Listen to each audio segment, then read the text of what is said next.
প্রিয় দর্শক, খবর প্রতিদিন অনুষ্ঠান থেকে আপনাদের জানাই শুভেচ্ছা। দৈনিক সংবাদপত্র ভিত্তিক এই অনুষ্ঠানটি বাংলাদেশ টেলিভিশনের শহীদ ফিরোজ কায়েম চৌধুরী স্টুডিও থেকে সরাসরি সম্প্রচারিত হচ্ছে বিটিভি এবং বিটিভি ওয়ার্ল্ডে। প্রতিদিনের মতো আমাদের সঙ্গে দুজন অতিথি আলোচক আছেন, তাদের সঙ্গে আপনাদের পরিচয় করে দেবো। তারপর আমরা যাব আজকে দিনের যে কটি পত্রিকা আমাদের হাতে এসছে, সেখানে যে প্রধান প্রধান খবর সেগুলো আপনাদের জানিয়ে দেব।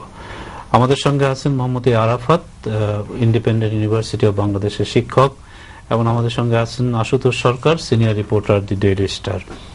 আপনাদের সঙ্গে আলোচনা যাওয়ার আগে আমরা দেখছি যে আমাদের সার্বজনীন শারদীয় দুর্গাপূজা উৎসব শুরু হয়েছে এবং এবার বেশ মহাসমারোহেই এই পূজা হচ্ছে বাংলাদেশে, এবং সরকারের দিক থেকেও এই ধর্মাবলম্বীদের যে সবচেয়ে বড় উৎসব সেটা যাতে খুব নির্বিঘ্নে সুষ্ঠুভাবে উদযাপন করা যায় সেই জন্য সব রকমের ব্যবস্থা নিয়েছে, নিরাপত্তা সহ। তো আমরা একটু শুভেচ্ছা জানাচ্ছি আজকে যারা এই উৎসব পালন করছেন তাদেরকে, এবং আমরা আশা করব যে এই উৎসব শান্তিপূর্ণভাবে সমাপ্ত হবে। আরাফাত, অবশ্যই অবশ্যই আমার পক্ষ থেকেও শুভেচ্ছা জানাতে চাই এবং আশাবাদ ব্যক্ত করতে চাই যে শান্তিপূর্ণভাবে এবং আনন্দ উৎসবের মধ্য দিয়ে এই উৎসবটি কাটুক। এবং আমি মনে করি আসলে এই শারদীয় পূজার যে বিষয়টি, এটি শাশ্বত বাঙালি সংস্কৃতির একটি অংশ এবং বাঙালির অসাম্প্রদায়িক চেতনাবোধের, মানবতাকে সর্বোচ্চ অগ্রাধিকার দিয়ে যে বিষয়টি, তার অংশ হিসেবে আমাদের সমাজে সবাইকে আমরা অংশগ্রহণ করতে দেখি, ধর্ম নির্বিশেষে। এবং ঈদের ক্ষেত্রে আমরা যেটি দেখি যে এই যে একটা চমৎকার একটি যে বিউটি আমাদের সমাজের, সেটিকেও কিন্তু এটা প্রতিফলিত করে। এবং সব দিক থেকে আমার অন্তঃস্থল থেকে সাধুবাদ থাকবে, শুভেচ্ছা থাকবে এবং আশা থাকবে যেটি চমৎকার ভাবে শেষ হোক। আমি একটু বলতে চাই যে ফরিদ, আমি আপনার মাধ্যমে সবাইকে শারদীয় শুভেচ্ছা জানাচ্ছি। আজকের পূজা হচ্ছে, আমরা সবাই আনন্দিত, এবং আমাদের বাড়িতেও পূজা হচ্ছে। আমি এখানে সবাইকে শুভেচ্ছা জানাচ্ছি। এবং আমি একটা জিনিস লক্ষ্য করছি যে বাংলাদেশ যে সাম্প্রদায়িক সম্প্রীতির দেশ, সেটা পূজা আসলে, ঈদ আসলে লক্ষ্য করা যায়, সেটা বোঝা যায়। আমাদের এলাকায় যে পূজা হয়, আমি যে সেটা স্বতঃস্ফূর্তভাবে অংশগ্রহণ করি, এবং যারা অন্যান্য ধর্মের মানুষ আছে, হিন্দু মুসলমান, তারাও অংশগ্রহণ করে। আমাদের এলাকার পূজাতে যদি মুসলমানরা অংশগ্রহণ না করে, তাহলে পূজাটা সাকসেসফুল হয় না, উৎসব মুখর হয় না। আমি সবাইকে সরকার কিন্তু ব্যাপক নিরাপত্তা ব্যবস্থা গ্রহণ করেছে, এবং পুলিশের পক্ষ থেকে বলা হয়েছে তারা সর্বোচ্চ শক্তি দিয়ে নিরাপত্তা বজায় রাখবে। আমাদের জন্য আনন্দের খবর। আমরা আরেকটি খবরের দিকে যাচ্ছি। আমি আশুতোষ আপনাকে দিয়ে শুরু করছি, কারণ আপনি এই খবরটি আজকে আপনার পত্রিকার জন্য যেটাকে বলে কাভার করা। আপনার যুদ্ধ অপরাধীদের যে বিচারের জন্য আন্তর্জাতিক ট্রাইব্যুনাল গঠন করেছে, সেটা যারা তদন্তকারী যে সংস্থা, তারা একটি করে তারা যাদের অভিযুক্ত তাদের বিরুদ্ধে তদন্ত কাজ শেষ করছে। সালাউদ্দিন কাদের চৌধুরীর বিরুদ্ধে তাদের তদন্ত কাজ শেষ হয়েছে বলে তারা সংবাদ সম্মেলনে জানিয়েছেন তদন্তকারীদের মধ্যে একজন আব্দুল হান্নান সাহেব। তো আপনি তো এটা মোটামুটি ভিতরে খবর জানেন, এবং তারা বলেছে যে তারা প্রমাণ পেয়েছে। জি, আমি এই সংবাদটি আমি কভার করেছি। প্রেস কনফারেন্স করেছে ইনভেস্টিগেশন এজেন্সির পক্ষ থেকে। তারা বলেছে যে বিএনপির নেতা, বিএনপির স্ট্যান্ডিং কমিটির মেম্বার সালাউদ্দিন কাদের চৌধুরী, তিনি বর্তমানে জেলে আছেন। তার বিরুদ্ধে 32টি অপরাধের ঘটনার প্রমাণ তারা পেয়েছেন। তার মধ্যে খুন, হত্যা, তারপরে গণহত্যা, রেপ, তারপরে নিজের হাতে খুন করেছেন বলে আমাদেরকে জানানো হয়েছে। এবং তিনি সরাসরি এক ঘটনার সাথে সম্পৃক্ত, এবং অনেক ক্ষেত্রে তিনি লিড দিয়েছেন। এবং আল বদর, আল শামস, রাজাকার এবং অক্সিলিয়ারি ফোর্সের সহযোগিতা তিনি এই ঘটনাগুলো ঘটিয়েছেন বলে ইনভেস্টিগেটরদের পক্ষ থেকে আমাদেরকে জানানো হয়েছে। আব্দুল হান্নান জানিয়েছেন কালকে তারা এই 8000 পৃষ্ঠার এই তদন্ত প্রতিবেদন তারা প্রসিকিউটরদের হাতে দেবেন। প্রসিকিউটররা ওটা যাচাই বাছাই করে একটা ফাইনাল রিপোর্ট ফর্মাল চার্জ ট্রাইব্যুনালে প্লেস করবেন, এবং পরবর্তীতে ওটার উপরে শুনানি হবে, তার বিরুদ্ধে অভিযোগ গঠন করা হবে কিনা। আপনার কাছে আবার আসবে এই বিষয়ে। আরাফাত, আপনি তো এটাকে অবশ্যই লক্ষ্য করছেন। অবশ্যই আমার এই ক্ষেত্রে না আরো যে কি হচ্ছে আন্তর্জাতিক ট্রাইব্যুনাল, মানে এই প্রসঙ্গে আপনাকে আমি একটু আরো বিষয় দেবো যে এই প্রসঙ্গে যে আমাদের প্রধান বিরোধী দলের নেত্রীর যে অবস্থান সেটা নিয়েও আমরা একটু কথা বলবো। দেখুন, এই বিষয় নিয়ে আমি স্পেসিফিকলি বলি, আজকে আপনার মাধ্যমে দর্শকদের কাছে প্রশ্ন রাখতে চাই যে অভিযোগটি উঠেছে যে বিরোধী দলকে দমন পীড়নের হাতিয়ার হিসেবে ব্যবহার করা হচ্ছে। যে কজনকে গ্রেফতার করা হয়েছে তাদের একজনকেও আমরা কি কেউ জানি না তাদের ব্যাপারে আমাদের সারা জীবনের যে ইমপ্রেশন, যে ওপিনিয়ন, সেটা কি? তাদের ব্যাপারে আমাদের কোনো ডাউট আছে? আমরা তো তাদেরকে রাজাকার হিসেবে জানি, সব সময়ের জন্য জানি। এবং কোন রকমের সন্দেহ আছে আমাদের এই যে কজন ব্যক্তিকে ধরা হয়েছে যে তারা রাজাকার নন বা রাজাকার এবং যুদ্ধাপরাধী ছিলেন না? এর বাইরে এমন কাউকে কি গ্রেফতার করা হয়েছে যেটা আমরা জানতাম না? নতুন কোন একজন মানুষ, যেটি পলিটিক্যালি খুবই ইম্পর্টেন্ট একজন বিএনপির মানুষ, কিন্তু তাকে সেই অপবাদ দিয়ে তাকে ক্রাশ করার জন্য এই প্রচেষ্টা হচ্ছে, তা তো নয়। কাজেই যখন বলা হচ্ছে যুদ্ধাপরাধের বিচারের প্রশ্ন যখন আসছে, তখন আমাদের বিরোধী দল থেকে একটি কথা বলা হচ্ছে, আমরা এই বিচার চাই, কারণ নৈতিকভাবে এই বিচারের বিপক্ষে দাঁড়ানোর কোনো সুযোগ নেই। কিন্তু আর বাকি যা যা কমেন্ট করা হচ্ছে, যে ধরনের কর্মকাণ্ড নেওয়া হচ্ছে, তার সবকিছু যুদ্ধাপরাধের বিচারকে প্রতিবন্ধকতা তৈরি করার জন্য করা হচ্ছে। এই বিষয়টি আমি এই যে কন্ট্রাডিক্টরি, এই যে সাংঘর্ষিক যে অবস্থানটা এই বিষয়টিকে নিয়ে, সেটি খুবই দুঃখজনক। আমার মনে হয় যে বাংলাদেশের সমাজে বিভিন্ন ক্ষেত্রে আমরা যে বিচার বহির্ভূত অনেক আচরণ দেখি মানুষের মধ্যে বিভিন্ন লেয়ারে, এর কারণ হচ্ছে দীর্ঘদিন ধরে the culture of impunity develop করেছে। বড় বড় অন্যায়, ক্রাইমের বিচারগুলি, মানবতা বিরোধী অন্যায়ের বিচারগুলি হয়নি। এবং আমার মনে হয় ওয়ান্স ফর অল আমাদের এই জিনিসগুলি রিজলভ করতেই হবে। আমাদের পিছিয়ে ঘুরে তাকানোর সময় নেই। এই আনরিজলভ ব্যাপারগুলি আমাদের সলভ করে সামনের দিকে এগোতে হবে। এবং এগুলো যদি আমরা এই বিচার যদি প্রক্রিয়া শেষ করতে না পারি, সামনে এগোনো যাবে না এবং সমাজের মধ্যে বিভিন্ন জায়গাতে এই সমস্যাগুলি থেকে যাবে।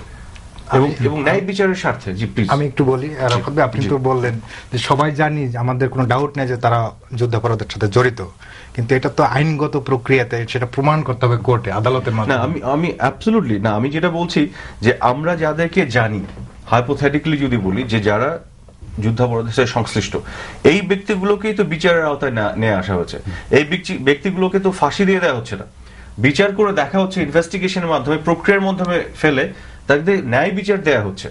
এবং সেই ন্যায় বিচারের প্রক্রিয়ার মধ্যে যদি তারা ছাড়া পেয়ে যাবেন, এবং এত স্বচ্ছ একটি প্রক্রিয়া এবং এমন একটি বিচার, এটি কিন্তু সাধারণ ফৌজদারি কোর্টে করা যায় না। আমার নিজের ব্যক্তিগতভাবে এই লগুলো নিয়ে একটু পড়াশোনার সুযোগ হয়েছে এবং আমি দেখেছি পৃথিবীর অনেক খুব বেশি দেশের এই অভিজ্ঞতা নেই কিন্তু। এবং আমাদের সাধারণভাবে যারা আইনের যে প্র্যাকটিস করেন, তাদের অনেকেই কিন্তু এই লগুলো সম্বন্ধে ধারণা নেই।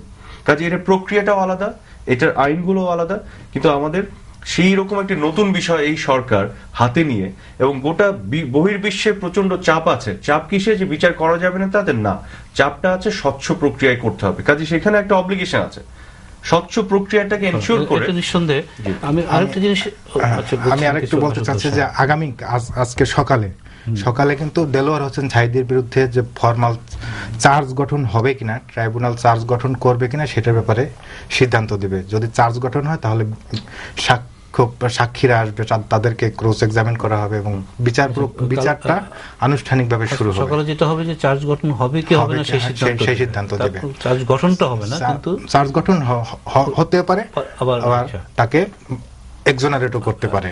আচ্ছা, যে কোনো একটা দেখা যাচ্ছে যে দিনটি খুব গুরুত্বপূর্ণ, খুবই গুরুত্বপূর্ণ, কারণ তাকে দিয়ে শুরু হচ্ছে এরকম একটা কথা। তবে ফরিদ ভাই, সবকিছু কিন্তু যুদ্ধাপরাধ বিচার সংক্রান্ত যা কিছু হচ্ছে সবই নতুন।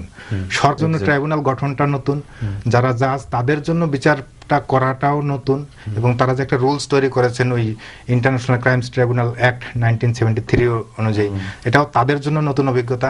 আমরা এমনকি আমরা যারা সাংবাদিক, আমরা যারা কভার করি, আমাদের জন্য নতুন অভিজ্ঞতা। প্রতিদিন আমরা নতুন নতুন অভিজ্ঞতা। এই বিষয়ে আমি একটা জিনিস একটু বলতে চাই, সেটা হচ্ছে যে আমাদের অনেকের মধ্যে এক ধরনের অস্থিরতা কাজ করে এবং তা খুব যৌক্তিকভাবে করে। দীর্ঘদিন ধরে এই বিচারটা আমরা পাইনি, আমরা খুব তাড়াতাড়ি এই বিচারটি চাই, এ ব্যাপারে কোনো সন্দেহ নেই। কিন্তু একই সাথে আমার মনে হয় যে বিষয়টি বললেন, যে পুরো বিষয়টি যেহেতু নতুন, কাজে সরকারের জন্য কিন্তু একটা বড় চ্যালেঞ্জ।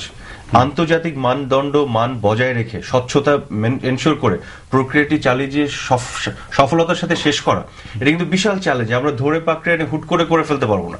সেই চ্যালেঞ্জটি আমিও আপনার কাছে জানতে চাই, মানে যেহেতু আপনি এটার সাথে সংশ্লিষ্ট, কতটুকু সাফল্যের সাথে আপনার মনে হয়? আমি মনে করি যে সম্পূর্ণ ট্রান্সপারেন্টলি বিচারটা চলতেছে, এবং ডিফেন্স যারা, তাদেরকে পর্যাপ্ত সুযোগ সুবিধা দেওয়া হচ্ছে যে তাদেরকে ডিফেন্ড করার জন্য, এবং এই ক্ষেত্রে কোনো ধরনের ত্রুটি আমি এখন পর্যন্ত লক্ষ্য করি না। এবং আমরা জানি যে তারা অ্যাপেলের ডিভিশনে যেতে পারবে, আপিল করতে পারবে, যেটা অন্যান্য ট্রাইব্যুনাল, নুরেমবার্গ ট্রাইব্যুনালে কিন্তু অ্যাপিলের কোনো সুযোগ ছিল না। সে কথাটাই বলছিলাম, এই যে আশুতোষ আপনি বললেন, আরাফাত আপনি বললেন, কিন্তু আমাদের প্রধান বিরোধী দল যে তার নেত্রী, তিনি কিন্তু বলেছেন যে এই ট্রাইব্যুনালটা হচ্ছে একটি আওয়ামী লীগের এই মানে মানে পক্ষের বা আওয়ামী লীগের দলীয় একটি ট্রাইব্যুনাল, এইভাবে তিনি এটাকে প্রত্যাখ্যান করেছেন। এবং এর থেকে আমরা যেটা দেখেছি পত্রপত্রিকায় লেখা হচ্ছে যে তার এই বক্তব্যের ফলে, এবং তিনি যে যারা এই যুদ্ধাপরাধের অভিযোগে গ্রেপ্তার করা হয়েছে, যারা জেলে আছেন, তাদের মুক্তিও চেয়েছেন। এবং আমরা দেখতে পাচ্ছি যে লেখালেখি হচ্ছে যে এর ফলে জামাত শিবিরে বেশ একটা উৎফুল্ল ভাব দেখা যাচ্ছে। খুবই দুঃখজনক। আওয়ামী লীগের তাহলে কি জামাতের লোকজনকে দিয়ে ট্রাইব্যুনাল গঠন করতে হবে নাকি বিএনপির লোকজনকে দিয়ে গঠন করতে হবে? বিষয়টি তো সেটি নয়। যারা এক্সপার্ট, যাদেরকে সবচেয়ে আস্থায় নেওয়া যায়, এরকম কিছু মানুষকে নিয়ে এই ট্রাইব্যুনালটা গঠন করা হয়েছে, ইনভেস্টিগেটিভ বডি করা হয়েছে। কিন্তু কারা এটা পরিচালনা করছে, তার চেয়ে বড় জিনিস প্রক্রিয়াটা, যে প্রক্রিয়ায় তারা করছে সে তো উন্মুক্ত আমাদের সবার সামনে। আমরা তো চ্যালেঞ্জ করতে পারি এই জায়গায় এই বিষয়টি সঠিক করা হয়নি, তাহলেই তো হয়ে যায়। যেহেতু এটি স্বচ্ছ এবং ট্রান্সপারেন্ট প্রক্রিয়ার মধ্য দিয়ে হচ্ছে, এবং যারা এই বিষয়গুলি নিয়ে যতটুকু এক্সপার্টিস আছে তাদেরকে এনগেজ করে করা হচ্ছে, প্রক্রিয়া কোন জায়গায় সুনির্দিষ্টভাবে উনি যদি আমাদেরকে বলেন, দেখিয়ে দেন এখানে সমস্যা হচ্ছে, এবং আন্তর্জাতিকভাবে সেটি নিয়ে বলা যায়। এবং আন্তর্জাতিক বিশ্ব কিন্তু প্রচন্ডভাবে এটার দিকে চোখ রেখেছে। কাজে এখানে কিন্তু ফাঁকি ঝুঁকি দেওয়ার বা অন্য কোনো ধরনের অন্যায় করার কোনো সুযোগ নেই। এবং নৈতিকভাবে আমি ব্যক্তিগতভাবে, এবং আমি যারা এটার সাথে আছেন বা এই দাবির সাথে দীর্ঘদিন ধরে আন্দোলনে আছেন, আমি যতটুকু জানি কেউ কিন্তু প্রতিশোধ নিতে চান না। আমরা ন্যায় বিচারের স্বার্থে ন্যায় বিচারটা চাই, এখানে প্রতিশোধের প্রশ্ন না। যদিও এখানে স্বজনহারা প্রচুর মানুষ আছে যারা এই আন্দোলনে এই দাবির সাথে আছে, কিন্তু ন্যায় বিচার প্রতিষ্ঠাটাই একমাত্র উদ্দেশ্য। না হলে তো যেভাবে তারা এই যে হত্যাযজ্ঞগুলি করেছিল, একইভাবে তো এক ধরনের প্রতিশোধ পরায়ণতা থেকে অন্য কিছু করে ফেলা যেত। এত ট্রাইব্যুনাল করা, এত প্রক্রিয়ার মধ্যে যাওয়া, এত স্বচ্ছতা তৈরি করা, এই মিডিয়াকে ওখানে ঢুকতে দেওয়া, তাদের স্বচক্ষের সামনে সবকিছু অবজার্ভ করতে দেওয়ার দরকার ছিল না তো। কাজে আমরা মনে করি যে অন্যায় তারা করেছে, যে মানবতা বিরোধী অপরাধ তারা করেছে, সেটার প্রত্যুত্তর আমরা দিতে চাই ন্যায় বিচার প্রতিষ্ঠার মাধ্যমে। এবং এটা আমরা বিরোধী দলের নেত্রীর বক্তব্য মাঝে মাঝে খুবই মাঠ গরম করে। যেমন কিছুদিন আগে উনি একটা বক্তব্য দিলেন, জাস্টিস খায়রুল হক, ফরমার চিফ জাস্টিস, তিনি টাকা খেয়ে 13th অ্যামেন্ডমেন্টের জাজমেন্ট দিয়েছেন। তা আমরা বহু ইনভেস্টিগেট করে নিউজ করেছি, এর ধরনের কোনো প্রমাণ আমরা পাইনি। বরং দেখেছি যে জাস্টিস খায়রুল হক বিপদে পড়ে ওনার ওয়াইফের অসুস্থতার কারণে উনি সরকারের কাছে বিধি মোতাবেক টাকা চেয়েছিলেন চিফ জাস্টিসের মাধ্যমে। সরকার তাকে সহযোগিতা করেছে ফর দ্য ওয়েলফেয়ার পারপাস, কিন্তু আমরা এরকম কোনো প্রমাণ পাইনি যে উনি টাকার বিনিময়ে জাজমেন্ট দিয়েছেন। আমি এই বিষয়ে ছোট্ট একটি আপনাকে প্রশ্ন করে আমি দর্শকদের জন্য পরিষ্কার করতে চাই, কতজনকে গ্রেফতার করা হয়েছে এখন পর্যন্ত? 7 জনকে গ্রেফতার করা হয়েছে। এই যুদ্ধাপরাধের বিচার এই প্রক্রিয়ার অংশ হিসেবে খালেদা জিয়া দাবি করছেন যে রাজনৈতিক হাতিয়ার হিসেবে ব্যবহার করা হচ্ছে, কিন্তু যুদ্ধাপরাধের বিচার আবার উনি চান। আমি আপনাকে প্রশ্ন করতে চাই, যুদ্ধাপরাধের বিচার করতে যে যদি আপনাকে 7 জনকে গ্রেফতার করতে হতো, এই 7 জনের বাইরে আপনি কার কথা ভাবতে পারেন? ভাবা যায়? এরাই সবার প্রথম লিস্টে চলে আসে। তাহলে কিভাবে এমন যদি হতো এই 7 জনকে বাদ দিয়ে, যাদেরকে আমরা চিন্তা করি সবার আগে গ্রেফতার হওয়া উচিত, সবকে বাদ দিয়ে বিএনপির একজন নেতাকে ধরা হয়েছে, যার সাথে আমরা কখনোই জানি না যুদ্ধাপরাধের সংশ্লিষ্ট, তাহলে আমরা বুঝতে পারতাম যে ওনার দাবিটি ঠিক ছিল। আজকে সত্যিকার অর্থে যারা ইনভলভ ছিল, যাদেরকে আমরা সবচেয়ে বেশি সন্দেহ করেছি এবং অনেকে বিশ্বাসও করি যে যুদ্ধাপরাধের সাথে যুক্ত, এবং অনেক প্রমাণ আছে, দালিলিক প্রমাণও আছে, কিন্তু তাদেরকে প্রক্রিয়ার মধ্যে ফেলার জন্য তাদেরকেই তো গ্রেফতার করা হয়েছে। কাজে ওনার এই দাবি একেবারেই ধোপে টেকে না, এবং আমার বিশ্বাস এই যুদ্ধাপরাধের বিচারের প্রক্রিয়া বিনষ্ট করার জন্য, তাদেরকে প্রোটেকশন দেওয়ার জন্য এসব কথা বলা হচ্ছে, যেটা খুবই অনাকাঙ্ক্ষিত। আমরা আরেকটি প্রসঙ্গের দিকে যাই। আপনারা জানেন যে এটা এখন বেশ কদিন ধরেই আমাদের সংবাদপত্রের এবং টেলিভিশনের প্রধান খবর একটা নারায়ণগঞ্জ সিটি কর্পোরেশনের নির্বাচন। এটা পৌরসভা ছিল, পৌরসভা থেকে সম্প্রতি এটা সিটি কর্পোরেশনে রূপান্তরিত হয়েছে, এবং তারপরে এটা প্রথম তাদের নির্বাচন, এবং নির্বাচন বেশ গরম হয়ে উঠছে। এবং গতকাল যেটা ছিল সেটা হচ্ছে যে মনোনয়নপত্র দাখিলের দিন, এবং সেখানে আমরা দেখতে পাচ্ছি যে মেয়র পদে 3 জন, অনেক 8 জন করেছেন, কিন্তু তার মধ্যে 3 জনের নামে পেয়েছে। একটা হচ্ছে যে যিনি ছিলেন মেয়র ডক্টর আইভি, এবং শামীম ওসমান যিনি আওয়ামী লীগের একজন নেতা, এবং আছেন আপনার বিএনপির তৈমুর সাহেব। তো বেশ জমে উঠছে, এবং এটা কিন্তু অনেকেরই নজর কিন্তু সেখানে আছে, কারণ বর্তমান সরকারের অধীনে ঢাকাতে নির্বাচন হচ্ছে না অনেকদিন, কিন্তু আপনার ঢাকার কাছেই মানে বাংলাদেশের ড্যান্ডি বলে পরিচিত যে নগর, সেখানে এই নির্বাচনটি হচ্ছে। আর আওয়ামী লীগের কে প্রার্থী হবে বা কে কোথায় যাবে সেটাও নিয়ে অনেকের উৎসুক আছে। না, আমাদের রাজনীতিতে এই নির্বাচনের তো একটা তাৎপর্য এই আজকের কনটেক্সটে অনেক, কারণ এখানে দেখার বিষয় হচ্ছে যে গত বেশ কিছু নির্বাচন আওয়ামী লীগ করেছে, আওয়ামী লীগের এই সরকারের আওতায় হয়েছে, কাজে এখানে দেখার বিষয় এই নির্বাচনটি কেমন হচ্ছে এবং নির্বাচন কমিশন তার রোলটা কেমন প্লে করছে। মোটামুটি একটা আস্থার জায়গা কিন্তু তৈরি করেছে নির্বাচন কমিশন। একই সাথে সরকারের অর্ধেকের বেশি সময় পার হয়ে গেছে, কাজে এই নির্বাচনটিকে ঘিরে আওয়ামী লীগের মধ্যে এক ধরনের বিষয় আছে যে তারা হয়তো জিততে চাবেন, তারা সর্বশক্তি নিয়োগ করবেন।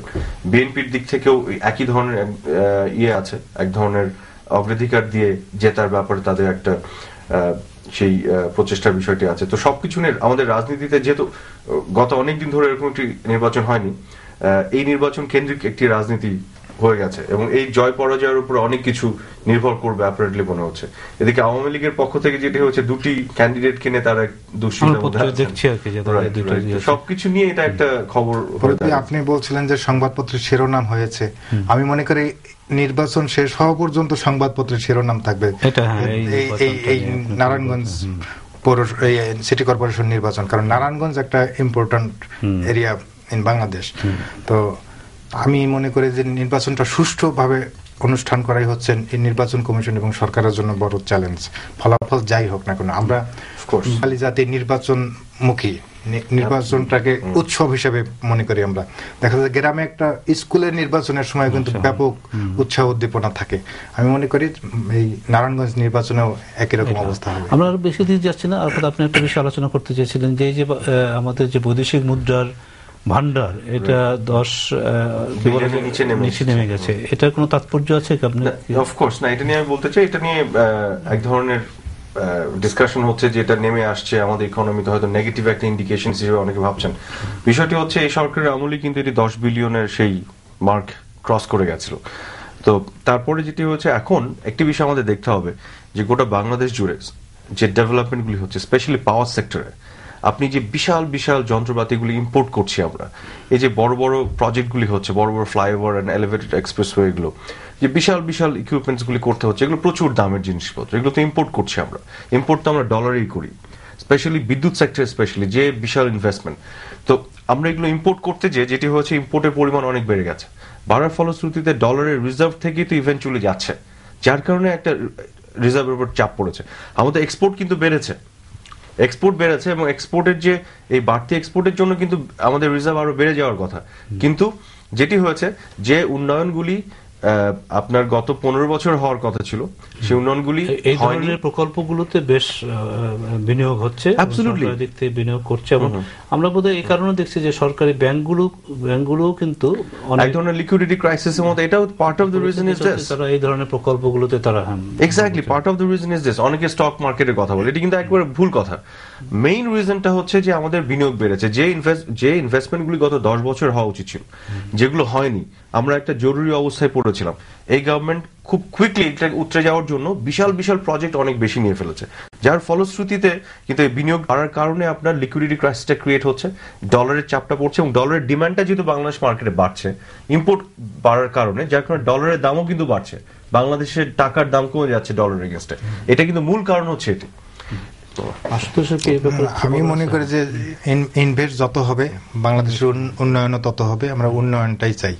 রিজার্ভ সেটা কখনো কমে আবার কখনো বাড়বে, এটা অর্থনীতিরই একটা ধারাবাহিকতা আমি মনে করি। আমার আরেকটা জিনিস আপনাকে আরাফাত আপনার দৃষ্টি আকর্ষণ করতে চাই ছোট্ট করে, যে আমাদের কিন্তু গার্মেন্ট যেটা আমাদের প্রধানই, এখানে কিন্তু রপ্তানি বেশ বেড়েছে। এটা একটা বড় কারণ হচ্ছে যেটা বলা হচ্ছে যে আপনার চায়নাতে আপনার এখন শ্রমিকরা যেহেতু বেশি মজুরি দাবি করছে, তারা আমাদের দিকে চলে আসছে, তাদের শ্রমটা আমাদের চেয়েও কিন্তু এখন বেশ এক্সপেন্সিভ হয়ে গেছে এবং বাংলাদেশের শ্রম এখনো আপনার স্বল্প হতে পাওয়া যাচ্ছে। এখন এই সুযোগটা আমাদের গ্রহণ করতে হবে অ্যাবসলিউটলি, এবং সেই ক্যাপাসিটি আমাদের আছে এবং সেই সুযোগ গ্রহণ করার দিকে আমাদের এগিয়ে যেতে হবে। আমি ছোট্ট করে একটু যেটা বলছিলাম, এই যে রিজার্ভ কমে যাওয়াটা একটা নেগেটিভ ইন্ডিকেটর তখন যখন আপনার এক্সপোর্ট কমে যাওয়ার ফলশ্রুতিতে এটি হয়।